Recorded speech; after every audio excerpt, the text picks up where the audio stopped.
नमस्कार, आप देख रहे हैं वीके न्यूज और मैं युधिष्ठिर उपाध्याय। कोरोना वायरस से जंग जीतने के लिए पूरे देश को लॉकडाउन कर दिया है।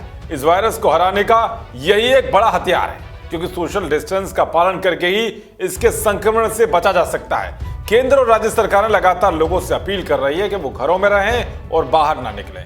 ऐसे में लोगों को घुटन भी हो रही है। ये सब देखते हुए जनता की मांग पर सरकार ने एक बार फिर से दूरदर्शन पर 80 दशक के ऐतिहासिक सीरियल रामायण के प्रसारण को शुरू कर दिया है। इसका पहला एपिसोड कल सुबह 9 बजे और दूसरा रात 9 बजे देखने को मिला।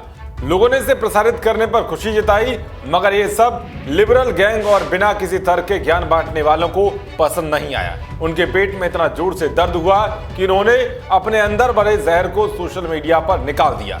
सरकार के इस फैसले को नफरती गैंग हिंदूवादी विचारधारा को बढ़ावा देने से जोड़ रहा है और साथ ही ये भी तर्क दे रहा है कि सरकार ने इस फैसले से कोरोना के कारण छवि को होने वाले नुकसान की भरपाई का जरिया बनाया है। रामायण सीरियल के दोबारा प्रसारण से वैचारिक उल्टी करने वालों में एक प्रमुख नाम है कांग्रेस राज्य में प्रसार भारती की पूर्व अध्यक्ष और 2006 में पद्मश्री से नवाजी जा चुकी मृणाल पांडे का, जो ट्विटर पर अक्सर मोदी सरकार के खिलाफ जहर घोलने के लिए सबसे आगे रहती है। ट्विटर पर उन्होंने केंद्रीय मंत्री प्रकाश जावड़ेकर के ट्वीट शेयर करते हुए लिखा है कि वाह धन्य हो, घर में नहीं खाना, पर्दे पर रामायणा। इसके साथ ही उन्होंने घंटी और हंसने की इमोजी के माध्यम से अपनी भावनाओं को सामने रखा है। इसके अलावा सफीन जहान नाम के एक यूजर ने लिखा है कि 21 दिन के लॉकडाउन के कारण दूरदर्शन कल से रामायण सीरियल दिखाने जा रहा है। रामायण एक ऐसा सीरियल था जिसने हिंदुत्व आंदोलन और भारत में बाबरी मस्जिद के विध्वंस के बीज बोए थे। हिंदुत्व के गुंडे जो अब कोरोना वायरस से थक चुके हैं, घर पर बैठ सकते हैं और अपनी नफरत को तरोताजा कर सकते हैं। अब आप इनकी भाषा शैली से ही अनुमान लगा सकते हैं कि इनके अंदर हिंदुओं के प्रति कितना जहर घुला हुआ है। और आरएसएस से तो ये इतनी नफरत करते हैं कि अगर इनको देश का प्रधानमंत्री बना दिया जाए तो ये सबसे पहला काम आरएसएस को आतंकवादी संगठन घोषित करने का करेंगे। तो वही एक अन्य ट्वीट में जग्गी वासुदेव की ओर से ब्लॉक किए जाने को अपनी पहचान बताने वाले तो घोषित इतिहासकार अद्वैत ने लिखा है कि नई बोतल में पुरानी शराब। 1980 के आखिर में रामायण एक अभियान था जिसने हिंदुत्व को आरएसएस की शाखाओं से बाहर लाकर आम भारतीयों के मस्तिष्क में बिठाने में मदद की। लगता है कि केंद्र सरकार इस लॉकडाउन के कारण कुछ पिछड़ने का अनुमान लगा रही है और ये फैसला इसी की भरपाई के लिए लिया गया है। अब आप इनकी भी इस तुच्छ मानसिकता से अनुमान लगा सकते हैं कि इनके दिमाग में किस तरह से कचरा भरा हुआ है। इसके अलावा कीर्ति नाम की एक ट्विटर यूजर ने भी लिखा कि 9 बजे रामायण और 11 बजे मन की बात, लेकिन गरीबी और भुखमरी की बात कौन करेगा।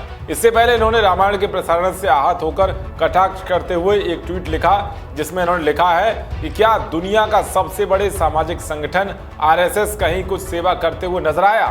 इनके इस ट्वीट के जवाब में कुछ लोगों ने उन्हें आरएसएस स्वयंसेवकों को टोपी पहने हुए एक युवक को सैनिटाइजर देते हुए तस्वीर पोस्ट की।